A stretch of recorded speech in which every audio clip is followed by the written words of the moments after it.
Welcome back to the TBI Innovator Series. My name's Rosie Beacon, and today I'm delighted to be joined by Priya Lakhani from Century. Priya, tell us more about Century Tech and what it does. So at Century, we've built the world's leading AI platform, which combines AI, artificial intelligence, neuroscience and learning science. And it learns how you learn. So Rosie, if you're on the system, it learns how your brain learns. It has curriculum content on the system.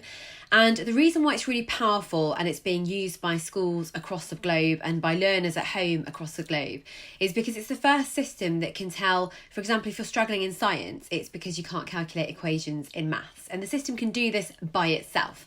And so that power allows us to differentiate for every student. So it's really about removing the one-size-fits-all delivery of education. At the same time, while it's gathering big data, which is how AI essentially is powered and how it works, it's then using that data, crunching that data and providing really useful insights to teachers. So teachers can avoid micro-marking, micro-assessing, trying to spend too much time analysing how students are doing, and it informs the teacher exactly when a timely targeted intervention is needed. So it's really about working smarter rather than harder in schools, but also ensuring that we can improve outcomes across the board. What role has Century played in the COVID-19 response, both in the UK and internationally? Pre-COVID, Century was being used by schools across the globe, and COVID happened and we saw lockdown in China. So we actually decided, look, we're in a position to help here. So we opened up our platform for free. And it went from 11 countries to 43 countries, and I believe now over 100 countries.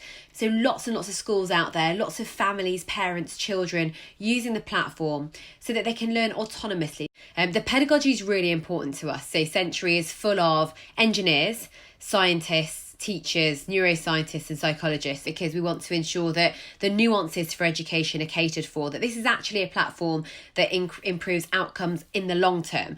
How does it work for teachers? What do they get out of it? How can it transform how they deliver education for students?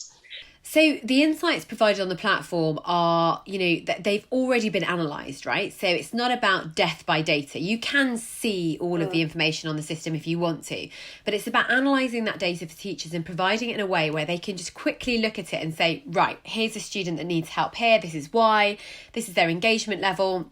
Or see if there's a specific skills issue. So the great thing about AI and what it can also do is start to analyse links between content and actually what's the issue behind the student's misunderstanding. And so a teacher's able to look at the insights and then make the intervention. So teachers shouldn't be spending too much time looking at the platform, and that's the most beautiful thing about it. As a previous teacher yourself, what would you say the three main benefits of using a tool like Century are? So in terms of the most impactful insight, so the first one, I'm going to be a bit selfish because I'm the biggest fan of teachers. So the selfish thing I'm going to say for teachers is it just saves time. Number two, but I think it's equally as important, is as an educator, you know that child's not going to get stuck. Right? If they're at home and they're learning and they do one homework a week on Century, you know they're not going to get stuck. And you know that the child will be given that automated pathway so they don't just feel like, well, I don't understand this. Why does everyone else understand this? And then I think the third is it's actually more about, I think, what all educators are looking for in education is we want to provide a wholesome education for every child. We want to try and increase autonomy of students. And as a teacher, you have that, it's sort of a sigh of relief. They're now using a technology where they can start to take control of their own learning experience. They can start to navigate it. And that's what a technology like this is allowing them to, it helps them to provide. Do you anticipate a more blended digital approach to learning as a result of COVID-19 longer term, thinking in like the next 2 years? I think there's definitely going to be a more blended and digital approach to learning, augmenting teaching and learning in the next 1 year, 2 years, 5 years. I think it will definitely be quite widespread. So I'm really looking forward to seeing, how much more we can embed EdTech to make lives easier for teachers and learners. But I still think we've got some challenges ahead of us. Thank you so much for your time, Priya. It's been really interesting to hear about the Century innovations in EdTech during COVID. And thank you for your time.